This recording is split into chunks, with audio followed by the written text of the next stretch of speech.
السلام علیکم، کیسے ہیں آپ سب؟ میرا نام ہے مریم وقار۔ اگر کسی نے ابھی تک میرے چینل کو سبسکرائب نہیں کیا تو پلیز میرے چینل کو سبسکرائب کر دیں اور بیل آئیکن کو بھی لازمی کلک کریں تاکہ میری روز نئی اپلوڈ ہونے والی ویڈیو آپ تک بآسانی پہنچ سکے۔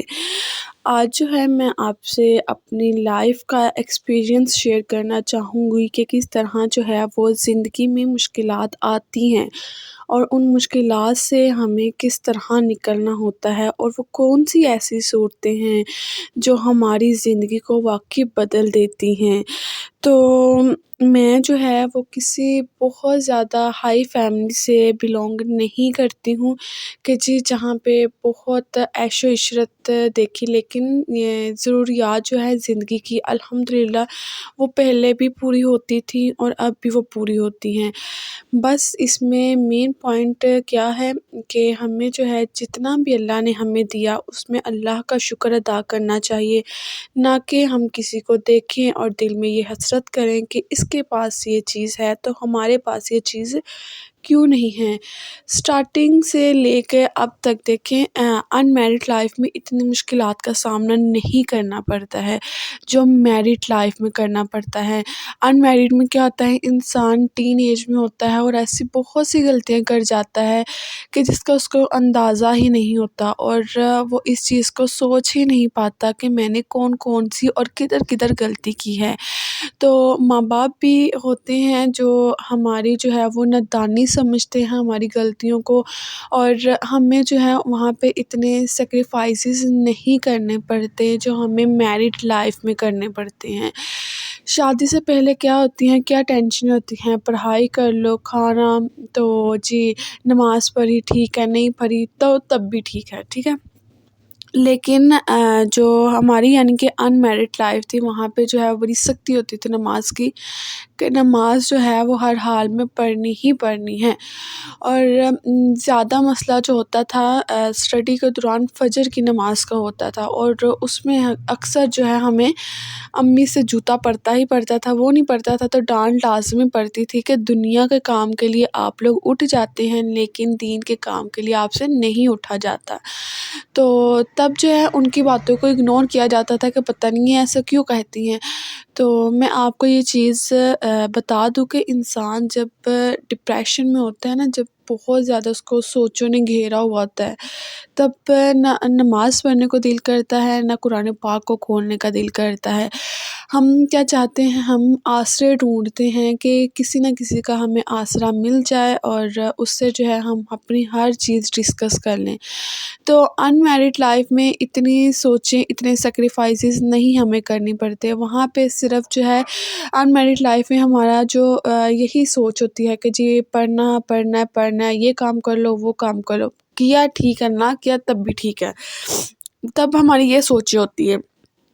لیکن میرڈ لائف میں ہماری جو ہے وہ مختلف سوچیں ہوتی ہیں، کوئی کچھ کہہ نہ دے، یہ بھی کام کرنا ہے، وہ بھی کام کرنا ہے، اولاد نہیں ہے تب پریشان ہے، اولاد نافرمان ہے تو تب پریشان ہے، شوہر سے نہیں بنی تو تب پریشانی ہے۔ یعنی کہ میرڈ لائف میں ہمیں طرح طرح کی جو ہے وہ مشکلات کا سامنا کرنا پڑتا ہے، اور اس میں ہمیں جو ہے کیا کرنا پڑتا ہے، صبر کرنا پڑتا ہے۔ اگر ہم صبر کریں گے تو ہمارے رشتے جو ہیں وہ آگے چل پاتے ہیں، لیکن اگر ہم ان رشتوں میں صبر نہیں کریں گے تو ہمارے رشتے بھی جو ہے وہ زیادہ دیر تک نہیں چلتے ہیں۔ یہ جو ہے شادی کہتے ہیں نا، اکثر کہتے ہیں کہ شادی کا لڈو، اور اگر یہ شادی کا لڈو ہے جو کھائے تو بھی پچھتا ہے، جو نہیں کھاتا وہ بھی پچھتاتا ہے۔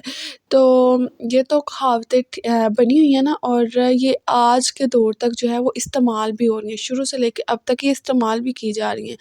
تو لیکن اگر ہم دوسری سائڈ پہ آئیں نا، تو شادی جو ہے وہ نام ہے صبر کا، کمپرومائز کا، سیکریفائس کا۔ اگر ہم اس رشتے میں قربانیاں نہیں دیں گے تو ہمارے رشتے جو ہے یہ نہیں چلیں گے۔ یہ 110% بات ہے، ہم جتنی مرضی قربانیاں کر لیں، جتنا مرضی کام کر لیں، لیکن کہیں نہ کہیں ہمیں کچھ نہ کچھ جو ہے وہ بات ضرور سننی پڑ جاتی ہے کہ اس نے ایسا نہیں ایسا کیا تھا۔ اگر ہم اپنا آپ بالکل ختم بھی کسی کے لیے کر لینا تو تب بھی کسی کو فرق جو ہے وہ بالکل بھی نہیں پڑتا ہے کہ ہم نے کہاں کہاں پہ سیکریفائس کیے. بس دعا یہی کیا کریں کہ اللہ جو ہے وہ سب بیٹیوں کے نصیب اچھے کرے. پہلے جو ہے دعائیں کی جاتی تھیں کہ اللہ بیٹیوں کے نصیب اچھے کریں. اب دعائیں کیا کریں کہ اللہ بیٹوں کے بھی نصیب اچھے کریں. آپ بیٹوں کے نصیب اچھے ہوں گے، بیٹی آنے والی جو ہیں وہ آٹومیٹیکلی ان کے بھی نصیب اچھے ہوں گے. اس لیے جو ہے اپنے بچوں کے نصیب کے لیے دعا کیا کریں، اللہ ہمارے بچوں کے نصیب اچھے کریں. اب بہت سی ایسی مشکلات ہیں جس میں انسان جو ہے وہ بالکل گھیرا ہوتا ہے، اسے نہیں سمجھ آتی ہے کہ میں کیا کروں. مشکلات کا بہتر حال جو ہے ہمارا کون نکال سکتا ہے؟ ایک اللہ کی ذات نکال سکتی ہے. لیکن ہم اللہ کی ذات کے پاس تو جاتے ہی نہیں ہیں. ہمیں کسی مشکل کا سامنا کرنا پڑتا ہے، ہم معاشرے ڈھونڈتے ہیں، کبھی اس کو بتاؤ کبھی اس کو بتاؤ، کہ کیا ہمیں فوراً سے جو ہے وہ رسپانس کیا جاتا ہے. اللہ کی طرف ہم کیوں نہیں جاتے ہیں؟ کیونکہ اللہ سے جب ہم بات شیئر کرتے ہیں تو اللہ ہمیں جو ہے وہ فوراً سے رسپانس نہیں کرتا ہے. رسپانس سے کیا مراد ہے کہ اگر آپ جو ہے اپنی کسی فرینڈ سے، اپنی کسی سسٹر سے بات کر رہے ہیں تو فوراً سے آپ کو ساتھ جواب ملتا ہے کہ تم نے بالکل ٹھیک کیا. جب ہم اللہ کی طرف رجوع کرتے ہیں تو ہمیں فوراً سے جو ہے وہ رسپانس نہیں ملتا ہے. اور ہم میں سے بہت سے ایسے ہیں، میں بھی ان میں شامل ہوں، کہ ہم سوچتے ہیں کہ ہم اللہ سے بات کر رہے ہیں، اللہ تو ہمیں رسپانس ہی نہیں کر رہے ہیں، تو کیا فائدہ جی بات شیئر کرنے کا. اور یہ ہماری سب سے بڑی غلطی ہے کہ جب ہم اللہ کو چھوڑ کر دوسروں سے بات شیئر کرتے ہیں. تو اللہ سے بات شیئر کریں گے، اللہ سے بات شیئر کرنے میں ہمیں کوئی خطرہ نہیں ہے کہ کل کو جس طرح کا بھی حالات ہو، پتہ ہے وہ ہم نے اللہ سے شیئر کیا ہے، وہ کسی تک نہیں پہنچے گی. یہ لیکن بات میں پہلے سمجھ نہیں آتی ہے. پہلے ہم جو ہے اپنے دل کا بوجھ جو ہے وہ کسی انسان سے ہلکا کر لیتے ہیں، اور زندگی میں ایسا موڑ آتا ہے جب ہماری جو ہے وہ اسی انسان سے نہیں بنتی، اور وہ کیا کرتا ہے ہمارے جتنے بھی راز ہوتے ہیں ایک کو بتاؤ، دو کو بتاؤ، اور یہ بات اتنی وہ پھیلا دیتے ہیں اور ہماری ذات کو یہ چیز پتہ ہی نہیں ہو رہی ہوتی کہ ہمارے پیٹھ پیچھے کیا ہو رہا ہوتا ہے. تو یہ ہمارے لیے جو ہے یہ بہت بڑی ایک ایگزامپل ہے کہ اللہ کے ساتھ شیئرنگ کرنے میں اور اللہ کے بندوں کے ساتھ شیئرنگ کرنے میں کتنا زیادہ فرق ہے. اللہ جو ہے وہ ہمارے راز کی حفاظت کرتا ہے، لیکن وہی اللہ کے بندے جو ہیں ہمارے راز کو اتنا پھیلا دیتے ہیں، اتنا ہم کو بدنام کرتے ہیں کہ ہم سوچ بھی نہیں سکتے ہیں. تو اب مین پوائنٹ کی طرف جو ہے ہم آتے ہیں کہ کس طرح جو ہے ہم اللہ سے اپنی شیئرنگ کر سکتے ہیں. میں نے آپ کو یہ پہلے بھی بات کہی کہ انسان جب ڈپریشن میں ہوتا ہے نا، بہت زیادہ سوچوں نے گھیرا ہوتا ہے، نہ انسان کا نماز پڑھنے کو دل کرتا ہے، نہ ہی قرآن پاک پڑھنے کو دل کرتا ہے. تو ٹھیک ہے، نہ نماز پڑھیں نہ قرآن پاک پڑھیں. اب دیکھیں جب ان میرڈ لائف میں تھے تو تب کسی ٹائم نماز پڑھنے کو نہیں تھا نا دل کرتا، تو جو میری مدر تھی وہ کیا کہتی تھی کہ آپ نے جو ہے نا نماز کے ٹائم پہ جب یعنی کہ اذانیں ہو جائے نہیں نماز پڑھنے کا دل کرتا. یہ تو نیٹ وغیرہ ابھی آیا نا، تو تب ان کا کیا تھا ہمارے لیے آنسر، انہوں نے کہا نہیں نماز پڑھنے کا دل کرتا نہ نماز پڑھو، آپ کیا کرو جان ماز بچھاؤ اور اس کے اوپر بیٹھ جاؤ. دیکھنا پھر آہستہ آہستہ ایسے جو ہے وہ روٹین بنے گی، کسی نہ کسی دن تو آپ کا دل کرے گا نا کہ اتنا ہم کرتے ہیں تو ہم نماز بھی پڑھ لیں. پہلے آپ جو ہے وہ بیٹھنا شروع کرو جا نماز پہ ٹائم کے ٹائم، یعنی کہ جب اذان ہو، پھر آہستہ آہستہ جو ہے آپ کا آٹومیٹیکلی دل کرے گا کہ میں بیٹھتی تو ہوں، جان نماز بھی بچتا ہے تو میں کیوں نہ وضو کر لوں. پھر آہستہ آہستہ جو ہے وہ آپ وضو والی سائڈ پہ آئیں گے. ٹھیک ہے، پھر جب ہم نے وضو کر لیا پھر آپ جان نماز پہ آ کے بیٹھ کے پھر آپ کا آٹومیٹیکلی دل کرے گا کہ اتنا کام تو میں کرتی ہوں تو میں کیوں نہ نماز پڑھ لوں، اللہ کو یاد کر لوں. اور یہ آٹومیٹیکلی یہ چیز آتی ہے. پہلے ہم لوگ کیا کرتے تھے ان میرڈ لائف میں، نہیں دل کرتا تھا تو جی بس جان نماز بچھایا بیٹھ کے کوئی نہ کوئی جو ہے وہ تسبیح کر لینے، تو دن بھر کی ساری سوچیں جو ہیں وہ آتی تھی. خیر تب تو اتنی ان میرڈ لائف میں نہیں آتی تھی. اب کسی ٹائم جو ہے میرڈ لائف میں بھی ایسا ہو نا کہ نماز پڑھنے کو دل نہیں کرتا، اور یہ میں آپ کو سچ بتا رہی ہوں کہ آج کل بھی میرے ساتھ جو ہے وہ ایسا ہی ہو رہا ہے. نماز نہیں پڑھنے کو دل کرتا، وضو کیا، جان نماز بچھایا اور جو ہے جی جان نماز پہ بیٹھ گئی، اور وہاں پہ میرا کیا کام ہوتا ہے، جتنی سوچیں ہوتی ہیں نا میری ٹوٹل جان نماز پہ آ کر جو ہے وہ رک جاتی ہیں. کہ اب آگے نہیں سوچنا، اب یہ سوچنے کا ٹائم نہیں ہے۔ وہاں پہ صرف ایک چیز جو ہے وہ میری زبان پر، میرے دماغ پر کیا چل رہی ہوتی ہے، صرف سورۃ کوثر، صرف سورۃ کوثر۔ وہ میں اتنی زیادہ پڑھتی ہوں، آپ یقین کریں، صرف سورۃ کوثر جو ہے اس ٹائم میرے دماغ پر بالکل حاوی ہوتی ہے کہ میں نے بس یہ چیز پڑھنی ہے، کسی قسم کی سوچ نہیں ہے، ٹھیک ہے۔ اب جس طرح جو ہے انسان جو ہے تھوڑا یعنی کہ اپنی ایج بڑھتی ہے تو آٹومیٹیکلی جو ہے وہ سوچنے سمجھنے کی صلاحیت میں بھی جو ہے وہ فرق پڑتا ہے۔ اب کیا کیا جاتا ہے، نہیں نماز پڑھنی، نہیں قرآن پاک کھولنا، دو صورتیں ایسی ہیں، یقین کریں آپ وہ پڑھ لیں تو آپ واقعی ڈپریشن سے نکل جائیں گے۔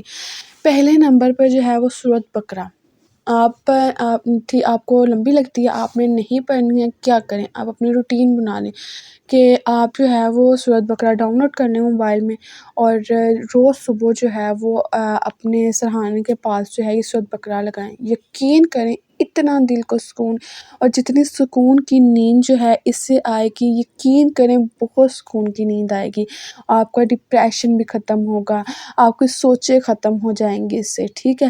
اور دوسری صورت کون سی ہے، دوسری صورت جو ہے وہ دوسری صورت ہے سورۃ رحمان۔ آپ نے سورۃ رحمان کی جو ہے وہ کوشش کریں، چھوٹی سی صورت ہے، اس کی تلاوت خود کریں، کم سے کم جو ہے یہ 3 بار جو ہے آپ پڑھیں۔ آپ جو ہے تھوڑی بلند آواز میں پڑھیں، اگر آپ جا نماز میں بیٹھے ہیں ٹھیک، ہر ایک کا جو ہے روم اب تو سیپریٹ ہی ہوتا ہے، کوشش کریں تھوڑی سی بلند آواز میں پڑھیں تاکہ آپ کا پڑھا ہوا جو ہے وہ آپ کے کانوں تک جائے، اور آپ کو اس چیز پہ جو ہے وہ ریئلائز ہو کہ اللہ جو ہے ہمیں کن کن چیزوں سے اجاگر کر رہا ہے، اللہ ہمیں اپنی طرف بلا رہا ہے۔ جب آپ ایک دفعہ پڑھیں گے، 2 دفعہ پڑھیں گے، تیسری دفعہ جب آپ پڑھنا سٹارٹ کریں گے تو دیکھ لیجیے گا دن بھر کے جتنے بھی کاموں کی روٹین جو آپ نے سوچا وہ سارا کچھ جو ہے وہ آپ خاموشی کے ساتھ اللہ سے شیئر کرتے جائیں گے، اور آپ کو اس چیز کا پتہ بھی نہیں چلے گا۔ اپنی زندگی میں جو ہے ان 2 صورتوں کو اپنی زندگی کا معمول بنا لیں، دیکھ لیجیے گا کہ زندگیاں واقعی ہی بدلیں گی۔ یہ سورۃ رحمان جو ہے یہ میں نے کچھ دن پہلے خود بھی شروع کی، لیکن اس سے جو ہے وہ کافی زیادہ جو ہے زندگی میں چینج آیا۔ سورۃ رحمان جو ہے یہ زندگی کو بدل دیتا ہے، اور واقعی جو سورت جو ہے نا اس میں آیت فَبِأَيِّ آلَاءِ رَبِّكُمَا تُكَذِّبَانِ، یہ جو ہے دل کو چھو جانے والی آیت ہے، اور اس آیت کو آپ جتنی دفعہ ریپیٹ کریں گے اتنی دفعہ جو ہے وہ دل کو سکون ہوگا۔ اور مجھے امید ہے کہ میرے جو ہے اس ایکسپیرینس سے آپ نے بھی کچھ نہ کچھ سیکھا ہوگا۔ یہ 2 صورتوں کو آپ اپنا لیں، اپنی جو ہے وہ انزائٹی، اپنی سیکریفائزز، آپ جو ہے ہر چیز بھول جائیں گے، کیونکہ جب انسان ڈپریشن میں چلا جاتا ہے تو ڈپریشن سے نکلنا جو ہے وہ بہت مشکل ہوتا ہے، لیکن یہ اللہ کی ذات ایسی ہے جو ہمیں ہر حال سے نکال دیتی ہے۔ باقی جو ہے میرے چینل کو سپورٹ کریں، مجھے سپورٹ کریں، آپ کے سپورٹ کی جو ہے وہ بہت زیادہ اس ٹائم ضرورت ہے، اور اللہ سے جو ہے دعا ہے کہ اللہ جو ہے ہم سب چھوٹے یوٹیوبرس کو جو ہے وہ کامیاب کرے، ہماری محنت جو ہے وہ ایک دن رنگ لائے، اللہ جو ہے ہمیں اپنا محتاج کرے، اللہ ہمیں کسی کا محتاج نہ کرے، کسی کے آگے جو ہے ہمیں ہاتھ نہ پھیلانے پڑیں سوائے اللہ کی ذات کے۔ باقی دعاؤں میں یاد رکھیے گا، ملتے ہیں اگلی ویڈیو میں، تب تک کے لیے اللہ حافظ۔